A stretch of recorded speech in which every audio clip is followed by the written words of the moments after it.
Welcome to the Transform My Dance Studio podcast, the only podcast for dance studio owners, where each week we bring you business growth strategies to help you increase your profits, impact the lives of more students, while ensuring you give back some time to have a little life outside of the studio. It's time for you to become the go-to studio in your area. Now, here's your host, founder of the Dance Studio Owners Association, Clint Salter.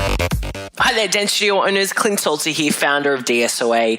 Welcome to Tech Tip Tuesday. Today I'm going to be sharing with you 3 tech tips that are going to help you and your team to increase your efficiency, effectiveness, and productivity to help scale and grow your dance studio. But before we get started, a huge thank you to all of the studio owners, over 2,500 of you.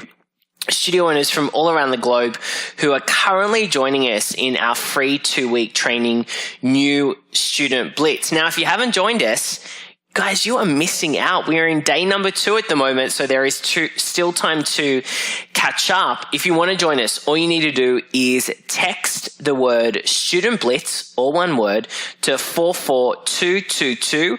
If you're outside of the United States, jump on into Facebook and in the search bar, type New Student Blitz and you would find us. We would love to have you in that free training where I am walking you through the exact plan you need to help you attract, engage, and enroll new students in the month of January, which, guys, is going to be here before you know it. So please make sure you join us. I would love to see you inside of our training.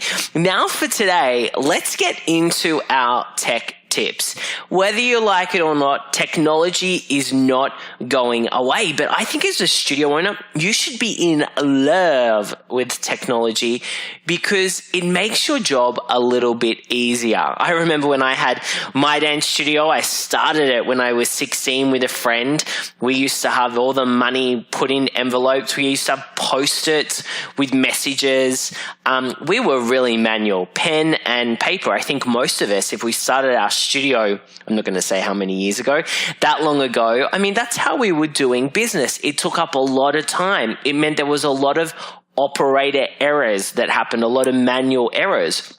But now with technology, life as a studio owner is so much easier from that perspective, which means if you embrace technology, you can really work in your zone of genius. So that might be teaching classes, it might be managing your team members, it might be working on marketing and sales. You know, wherever your zone of genius is, you can spend more time there and less on the admin overload that happens to so many studio owners. So in today's little short episode, I want to share with you some tech tips that I think are going to make a huge difference in your studio. The first thing is make sure you're storing all of your data, all of your files, your music, your costume designs, everything in the cloud. And what I mean by that is that you don't have, for instance, I remember back when I had my studio, we had a big clunky desktop computer that was in our office and all of the files were saved there. Right? And you would have like concert, schedule version 1, version 2, version 3, version 4, updated by so-and-so, and you'd have like multiple files. Now, it's really easy to arrange and give access to all of your files in your business.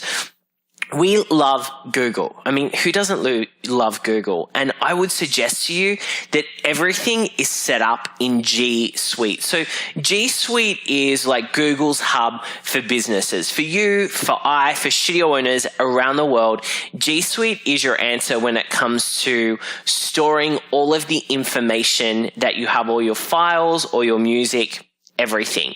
So the first thing you want to look at is Google Drive. Now, Google Drive is where you keep all of your files, and the best thing is that you can give access to different team members depending on their responsibilities. And this is really dependent on how you kind of set up and name your folders and then where you put your files. I'm sure you've got your own kind of organization system for that. But for instance, let's say you're, planning recital and you've got a list of music choices that you like for your range of styles that you teach. And then you let the teachers kind of go in and pick what song out of the list they might like to use or or they can also add their own suggestions. You can have one master sheet and you can give each of your teachers access to that sheet to go in and edit, rather than having emails going back and forth, or text messages or Facebook messages, or no one knowing what songs have gone, and it just like turns into an absolute nightmare. So you can use Google Drive for that. You can use Google Drive with your office manager. So you might have an office manager and you have a meeting. You can do the meeting on Zoom. I talked about Zoom last week. You can have an online meeting with them. This is what I do with my team. Every Monday night, we pull up our agenda, which is in Google Drive, done through Google Sheets, which is like Excel, but again, in the cloud, and it's a Google product.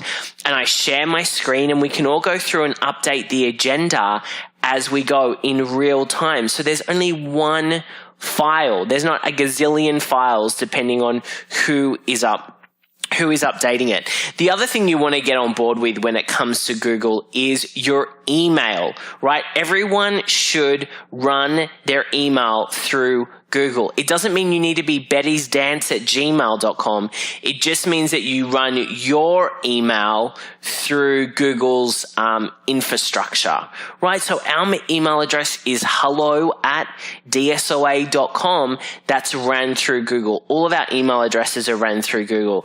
The other thing is calendar, right? You want to run your calendar through Google as well, that is associated with your email address.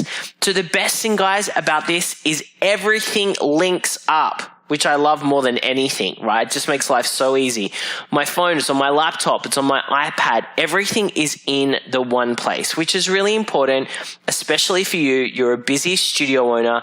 It's also going to save your staff a whole lot of time going back and forth. I mean, that tip right there could save you 10, 20 hours a week. Imagine if you got that time back. How awesome would that be?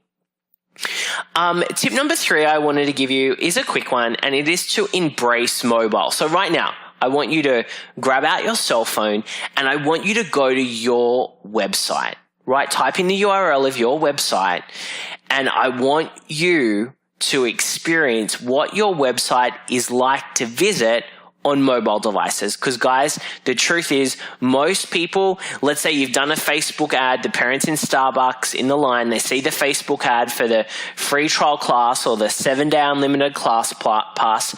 This is the cool stuff we're talking about in new Student Blitz, by the way. They're clicking on it. They're going straight to your website, right? If that's where your ad goes. Now, what is it like from a user experience point of view? Easy to navigate? Easy to find information? Is it too small? Can you not touch things? Can I not call you by pressing a call button? Can I not email you? Like what's kind of really going on there? So you want to make sure that your website is mobile friendly and really start thinking about mobile first.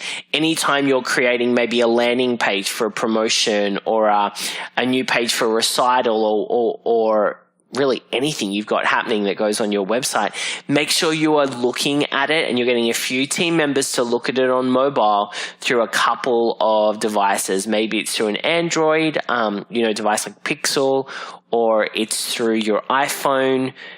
Test it out on mobile, but make sure you are thinking mobile first. And lastly, it's an oldie, but it's a goodie, and people still don't do this, and I have no idea why. Get studio software. Get studio software. Whether you have 5 students or 5,000 students, studio software is going to really help you put some systems and processes in place around the very important things in your business, which are your finances, right? It's going to track all of your student numbers. Some of them can track your retention, your attendance.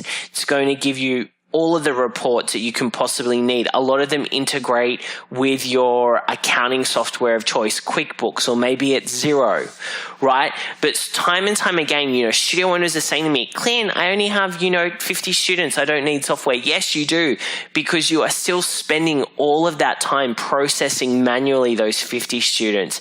Get studio software and make sure you have direct debit happening with that studio software. These are all awesome conversations that we have every day inside of DSOA, the Dance Studio Owners Association. And if you want more details around the association, I would say to you, please join our new Student Blitz training.